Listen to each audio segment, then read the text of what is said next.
कांत्रं त्रिनयनं युक्तं ज्योतिर्विद्यानगम्यं वन्दे शम्भु भवभयहरं सर्वलोकैकनाथं। ओं हुं नमः स्वाहा, ओं हुं शिवाय नमः स्वाहा, ओं हुं शिवाय नमः स्वाहा, ओं हुं शिवाय नमः स्वाहा।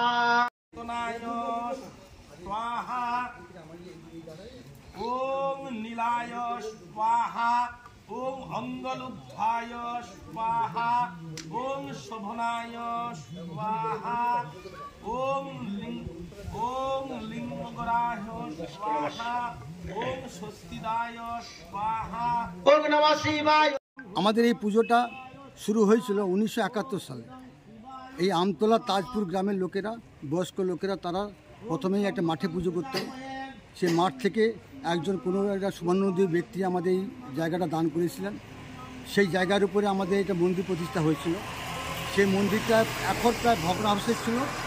আমরা 2024 সালে আমরা কতিপয় ব্যক্তি আনন্দ আমাদের উৎসাহ করে এই সবাইকে নিয়ে উৎসাহিত হয়ে এবং সবাইকে জনগণের কাছে আমরা হস্তক্ষেপ করে মন্দিরটাকে স্থাপন করেছি এবং মন্দিরটাকে আজকে তার চলছে প্রতিষ্ঠা।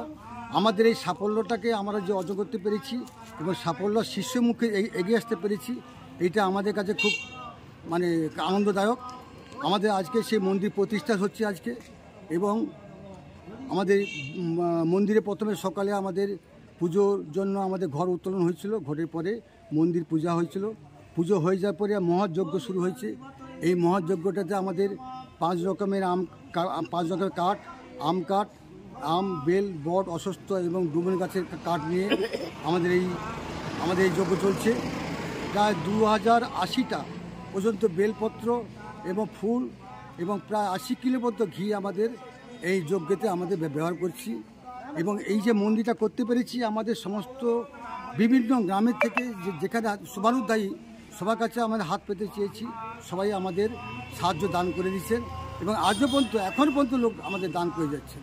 এই যে আমাদের এই যে সাফল্যটা আমরা অর্জন করতে পেরেছি, আজকে আমরা এই যে আমাদের খুব বুক ভরে আনন্দ লাগছে যে আজকের দিনে যে আমরা প্রতিষ্ঠা করতে পেরেছি, এইটা আমাদের কাছে খুব মহাকাম্য। আগামী দিনে কি লক্ষ্য রয়েছে? আগামী দিনে লক্ষ্য হচ্ছে মন্দিরটাকে যে সমস্ত কাজকর্ম বাকি আছে পরবর্তী ক্ষেত্রে সে কাজকর্ম করে আমাদের সামনে তো তুলে ধরবো, এই আমাদের লক্ষ্য।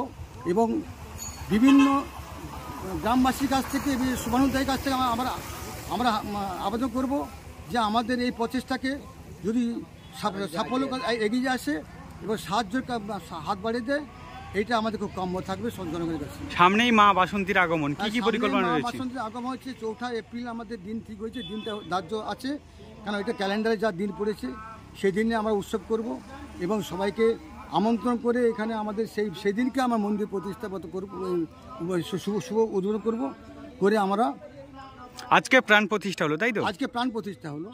এরপরে আবার তো মন্দির কমপ্লিট হওয়ার পরে তো শুভ উদ্বোধন করতে হবে। আপনার নাম এবং পরিচয়? আমার নাম হচ্ছে সোমেন কুমার দাস।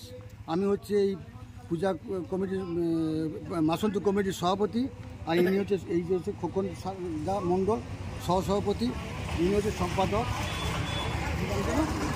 অমিতাভ মণ্ডল সহসভাপক, আর পুজোর সম্পাদক রবীন্দ্র দাস, আর বাকি আমার সদস্যরাও রয়েছে এখানে।